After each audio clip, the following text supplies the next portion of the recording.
नाशिकच्या वाट्याला आलेलं राज्याचं कृषी मंत्रीपद पुण्याला गेलं।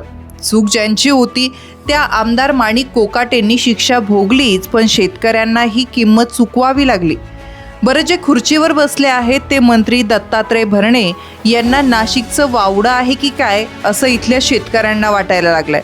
कारण कृषी मंत्री झाल्यापासून त्यांनी एकदाही नाशिकच्या वेशीवर येऊन पाय धूळ झाडण्याचे कष्ट घेतलेले नाही। नाशिक हा द्राक्ष, कांदा या प्रमुख पिकांसाठी प्रसिद्ध असलेला जिल्हा। आशिया खंडातील कांद्याची सर्वात मोठी बाजारपेठ म्हणून ज्याला ओळखलं जातं ती लासलगाव बाजारपेठ समिती याच नाशिक जिल्ह्यातली। प्रगतशील शेतकऱ्यांच्या या जिल्ह्याच्या वाट्याला कृषी तेही कॅबिनेट मंत्रीपद आलं होतं।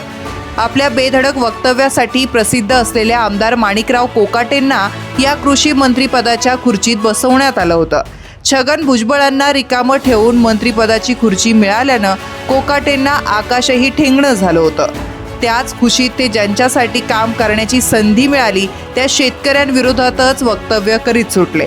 वारंवार सूचना देऊनही वाणीत फारसा बदल न झाल्यानं कोकाटेंकडून कृषी खातं काढून ते पुणे जिल्ह्यातल्या आमदार भरणेंना देण्यात आलं।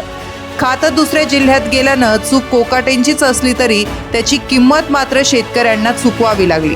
दुसरीकडे भरणेंनाही नाशिकच्या शेतकऱ्यांचं वावडं आहे की काय असं वाटायला लागलं।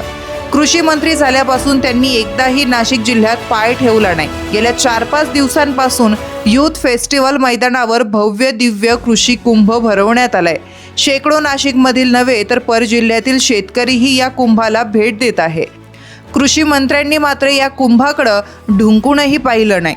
यावेळी नसेल कसलं निमित्त, पण आता या कृषी कुंभाचं तर निमित्त होतं, पण तरीही त्यांचं दर्शन शेतकऱ्यांना झालं नसल्यानं नाराजीची भावना आहे।